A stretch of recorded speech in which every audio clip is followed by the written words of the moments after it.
특집 시간입니다. 들쭉날쭉한 금융시장, 설 연휴 이후에는 안정화를 찾을지 아니면 조금 더 변동성에 대비해야 되는지 SK증권 영업부 PIB센터 이재광 이사님과 함께 하겠습니다.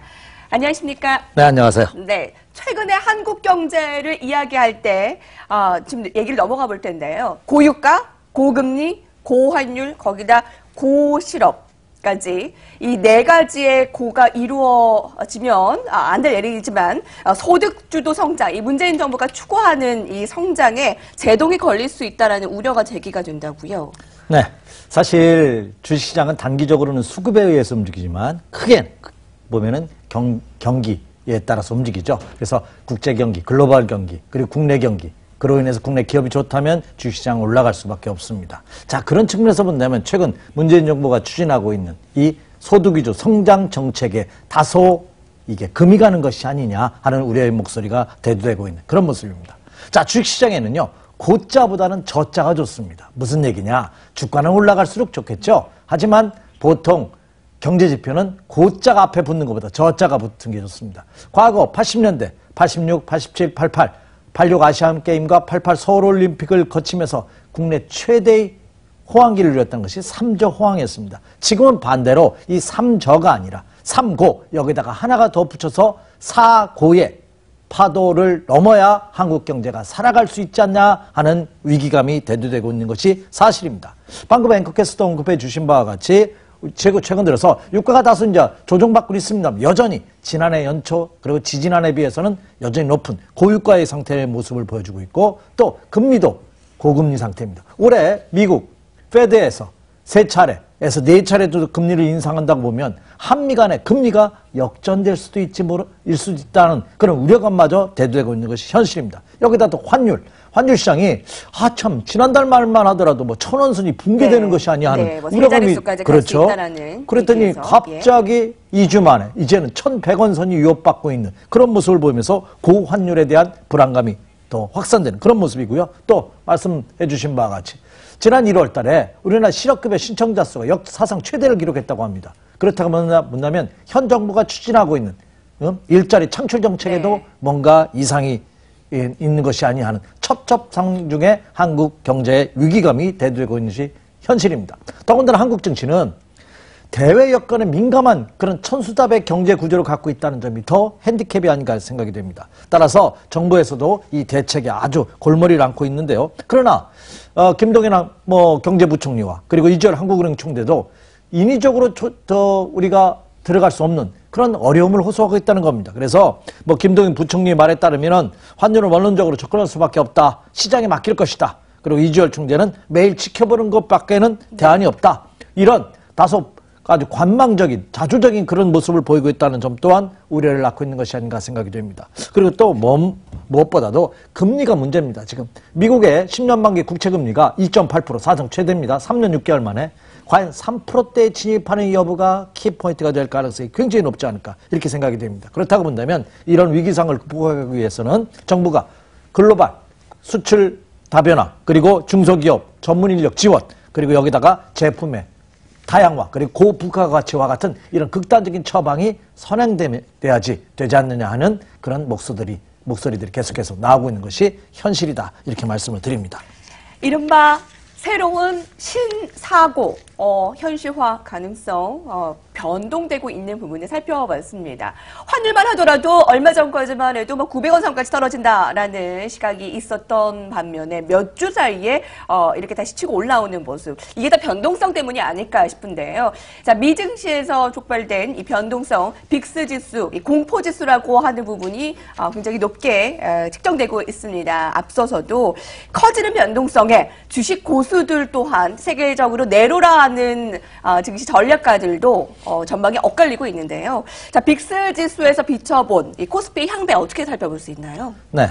자, 이 빅스 지수가 최근 들어서 각광을 받고 있습니다. 왜냐하면 이 빅스라는 게 VIX라고 하죠. 이것은 변동성 지표를 말하는 건데요. 이 변동성이 크면 클수록 시장, 그렇죠. 주가의 급등락이 크다 그런 얘기고 오히려 이것은 시장에 악재로 작용하는 그런 모습입니다. 그래서 최근 이 빅스 지수의 분석을 하는 전문가들의 의견에 따르면 이 빅스 지수를 분석해 본 결과 주가가 거의 바닥 국면에 놓여질 가능성이 높은 다시 말씀드려서 미국 시장도 이제는 반등 국면의 모습을 보일 가능성이 높다 하는 긍정적인 진단이 나오고 있는 것이 사실입니다. 특히 미국 시장의 경우에는 지금이 저점 확인 국면이다. 오히려 다음 달 21일과 22일 있을 3월 FOMC 회의 이후에는 미국 시장이 재차 상승 가능성도 내포되고 있다 하는 긍정적인 시나리오입니다. 또 마찬가지로 국내 주식시장도 이 빅스 지수를 분석한 결과 네. 국내 증시도 거의 저점 다지기 국면에 놓여져 있는 네. 그런 모습을 보이고 있다는 의견이 다수 나오고 있는 그런 모습이고요. 단기 저점 국면에 근접했다라는 분석을 내놓고 있다고요. 네, 그렇습니다. 그래서 오히려 국내 증시도 설 연휴 이후에는 오히려 긍정적인 모습을 보일 가능성이 높다는 것이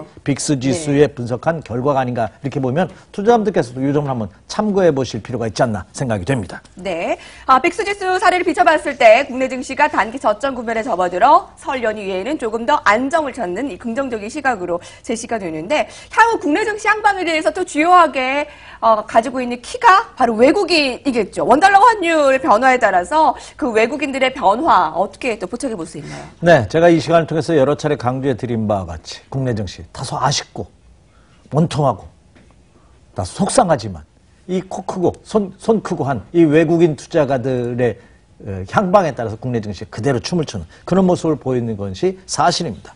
따라서 이 외국인 투자가들이 매수 여부는 역시 원달러 환율에 놓여져 있다는 말씀을 이 시간을 통해서 여러 차례 강조해드렸습니다. 사실 환율 또한 모두에 언급해드린 바와 같이 앞에 고자가 붙는 것보다는 저자가 붙는 게 좋습니다. 환율이 상승하느냐 하락하느냐 극단적으로 이분노법으로 얘기한다면 환율은 하락하는 것이 주식시장의 긍정적입니다. 그거보다 더 좋은 것은 환율이 아예 움직이지 않는 겁니다. 이렇게 할 수는 없겠죠. 그렇다고 본다면 환율 시장의 안정화는 국내 주식시장의 상승 여부를 판단할 수 있는 그렇죠? 굉장히 중요한 지표가 될 것이다. 이렇게 말씀을 드립니다. 그런데 말씀해 주신 바와 같이 환율이 세 자릿수를 진입할지도 모른다는 우려감이 이제는 네 자릿수가 아니라 1,100원 선마저 넘어설 수 있을지 모른다는 우려감이 대두되고 있기 때문에 외국인 투자가들이 최근 들어서 집중적인 매도를 하고 있는 것이 아닌가 생각이 됩니다. 자, 2월달 들어서만 전일까지 외국인 투자가들이 코스피 시장에서 무려 1조 9천억 원 이상 순매도율을 보이고 있다는 점입니다. 또 코스닥도 1조 2천억 원. 그러니까 양시장 모두 외국인 투자가들이 2월달 들어서는 지난해 그리고 1월달과는 정반대되는 모습을 보여주고 있기 때문에 우려감이 더 큰 것이 아닌가 생각이 됩니다. 그 중심에 원달러 환율이 있다는 겁니다. 지금 어제장에서도 보면요. 1,080원대에서의 모습을 보여주고 있는데 이것이 1,100원 선이 돌파가 된다면 역시 주식시장에는 부정적으로 영향을 미칠 가능성이 높다. 그리고 환율시장은 1,050원에서 1,080원 사이에서만 움직여준다면 그러나 주식시장이 긍정적으로 작용할 다시 말해서 떠났던 외국인 투자가들이 국내 시장에 다시 진입할 가능성도 있기 때문에 이 원달러 환율 동향은 집중적으로 여러분들께서 분석이 필요하다 이렇게 말씀을 드립니다. 네, 코스닥 시장에서 코스닥 그 150 지수 변경을 앞두고 한 9일 가량 9일 그쯤 해서 기관 투자자들이 제약바이오주를 크게 매수한 것으로 분석이 됐습니다. 그 셀트리온이 코스닥 150에서 빠져나감에 따라서 다양한 업종으로 좀 분포되지 않을까 매수가 했는데 예상 외로 역시나 결국은 바이오 제약주로 돌아간 셈이 됐다라고 하던데요. 네. 자, 셀트리온. 코스피 시장의 삼성전자를 알 수 있는 코스닥 시장의 셀트리온이 결국 코스피 시장으로 이전을 했습니다. 그래서 코스닥 시장에 있던 1등주가 코스피 시장으로 이전함에 따라 기대감, 우려감 이렇게 성충하는 모습을 보였는데 그래도 기대감이 들었던 것은 코스닥 시장에서 제약과 바이오주에 집중됐던 투자가 엔터테인먼트라든지 게임이라든지 다양한 업종으로 분산되지 않을까 하는 희망을 가졌습니다만 역시 그렇죠? 그것은 희망에 불과한 기대에 불과한 그런 모습을 보였죠. 코스닥 150 종목 지수 변경을 앞둔 시점에서 여전히 국내 기관 투자가들은 바이오 제약주에 집중 투자하는 그러니까 셀트리온에 투자했던 비용만큼 그 금액을 역시 다른 제약과 바이오주로 편입하는 그런 모습을 보였다는 점입니다. 최근 기관의 순매수주를 보면은요, 저 발표 이후에 신라젠이 624억 원, 셀트리온 헬스케어가 525억 원, CJEMN이 320억, 메디톡스 276억, 파라다이스, 신라 이런 종목군, 이런 종목군들을 집중 투자하고 있는데 그러니까 CJENM과 파라다이스를 제외하고서는 국내 기관의 집중적인 매수 종목이 대부분 제약과 바이오에 국한되는 그런 모습을 보여주고 있다는 점입니다. 자, 그렇다고 본다면 이 코스닥시장의 제약과 바이오의 편중 현상은 당분간 이어질 가능성이 높고 새로운 어떤 업종의 변화, 다양한 상장기업, 다양한 업종의 추가적인 상상이 이루어질 때까지는 다소 이런 현상은 지속될 가능성이 높다. 그리고 국내 제약과 바이오 업체들에 대한 국내 기관 투자가 선호도가 그대로 증명된 그런 모습이 아닌가 생각이 됩니다. 마지막으로 고정 연휴 이제 전후에서 이제 그 앞둔 그 전략들 어떻게 세우면 될까요? 네, 말씀드렸다시피 주식 투자는요. 지금 양분론이 극과 극을 치닫고 있죠. 왜냐? 여기서 추가 조정을 받을 것이다. 아니면 주가가 바닥이다. 이런 양분론부의 치열한 매매 공격을 보이고 있다는 점입니다. 그런데 제가 생각하기에는 그걸 맞추려고 그러면 하지 마시기 바랍니다. 왜?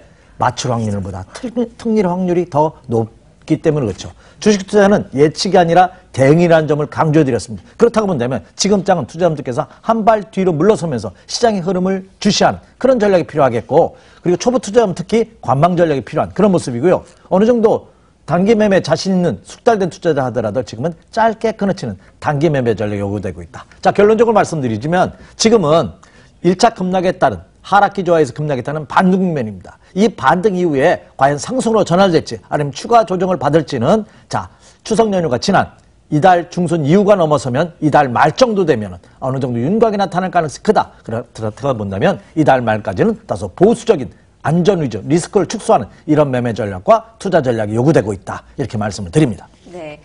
아무쪼록 설 연휴 이후에는 좀 더 안정화를 찾길 바라며 여기서 마무리 짓도록 하겠습니다. SK증권 영업 PIB센터 이자가 이사님과 함께했습니다. 감사합니다. 네, 명절 잘 보내시기 바랍니다.